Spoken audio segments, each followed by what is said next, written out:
আসসালামু আলাইকুম। আমি জেসমিন নেওয়াজ আমার কুকিং চ্যানেল থেকে আপনাদেরকে জানাই স্বাগতম। আজকে আমি নিয়ে এসেছি কেএফসি বিএফসি থেকেও বেশি হার মানাবে আমার রেসিপি। আর খেতে এতই সুস্বাদু হয়েছে যে আর আমরা তো নিজেদের চিকেন দিয়ে সুন্দর করে কেটে ধুয়ে মুছে রান্না করে নিই, এর জন্য স্বাদেও অটুট থাকবে অবশ্যই।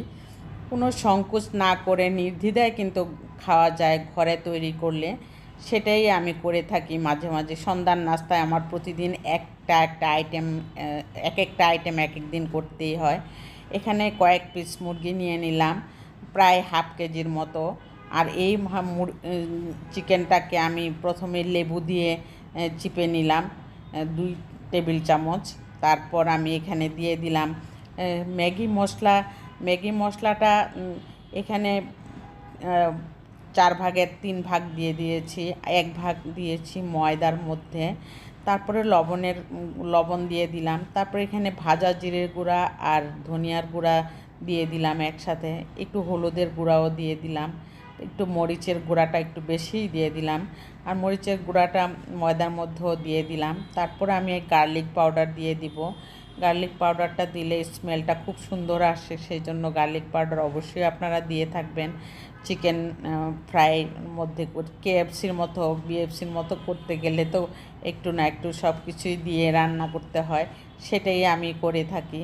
আর এখানে সয়া সসটা দিয়ে দিলাম। দেওয়ার পর আমি এখানে ভালো করে হাত দিয়ে ম্যারিনেট করে রাখবো। ম্যারিনেট করে কিছুক্ষণ বেশিক্ষণ রাখবো না, কারণ আমার বাচ্চারা যেদিন যেটা বলবে সেটা তাৎক্ষণিক বানিয়ে দিতে হয়। আমি ম্যারিনেট করার সময় পাই না। আগে যদি করে রাখি তারপরে ওরা বেশি পছন্দ করেন না ওই ম্যারিনেট করা চিকেনটা। সাথে সাথে করলে ওরা খুব মজার সাথে খেয়ে থাকে, সেই জন্যই আমি তাৎক্ষণিকই করে রাখি। কিছুক্ষণ 5-10 মিনিট যা লাগে ততটুকু সময়। এর মধ্যে আমি আবার একটু ময়দা দিয়ে দিব। ময়দাটা দিয়ে আবার একটু পানি দিয়ে নরম করে নিব, সফট করে নিব, কারণ তাহলে ময়দার মধ্যে কোট করলে খুব ভালো আসবে। আমি এখানে প্রথমে একটুখানি ময়দা দিয়ে একটু পানি দিয়ে তারপরে আবার একটু মাখা মাখা করে নিলাম। মাখা মাখা করে নেওয়ার পর আমি একটা একটা করে কোট করে তারপরে আমি তেলে ছাড়বো।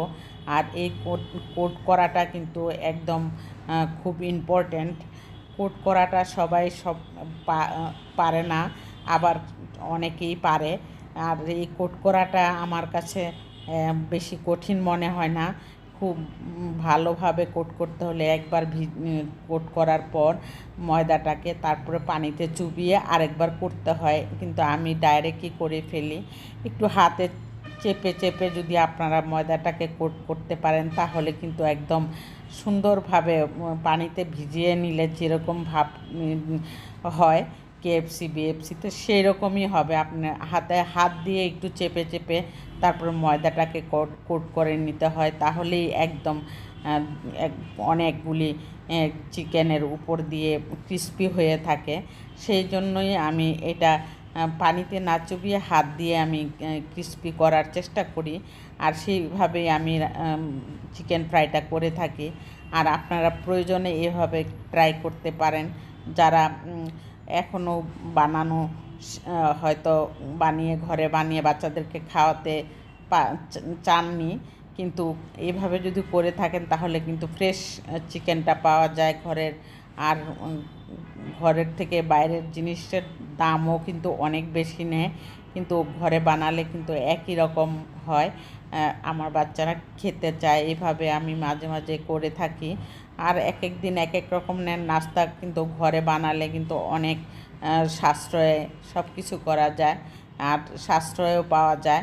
আর বাইরে থেকে কিনে আনলে মনে হয় শুধু মন ভরে না, তো মন ভরে সেই রকমই মনে হয়, কিন্তু বাচ্চারা মন ভরে যায়। তারপরও ঘরের জিনিস কিন্তু বানানোর পরে থেকেও যায়, এরকম বেশি করে করা হয়।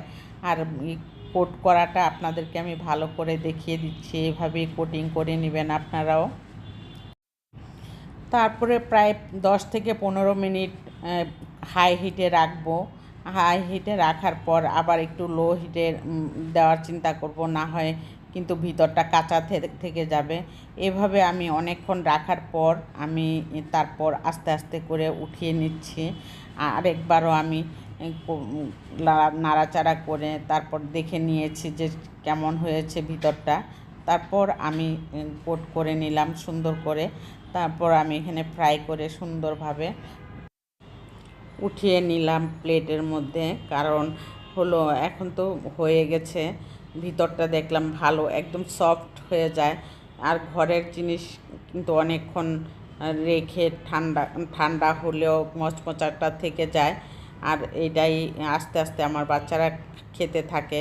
সন্ধ্যার নাস্তার হিসাবে কিন্তু খুব ভালো একটা নাস্তা এটা। আর আমার ভিডিওটা যদি আপনাদের কাছে এতটুকু ভালো লেগে থাকে তাহলে অবশ্যই সাবস্ক্রাইব করে প্রেস করে রাখবেন।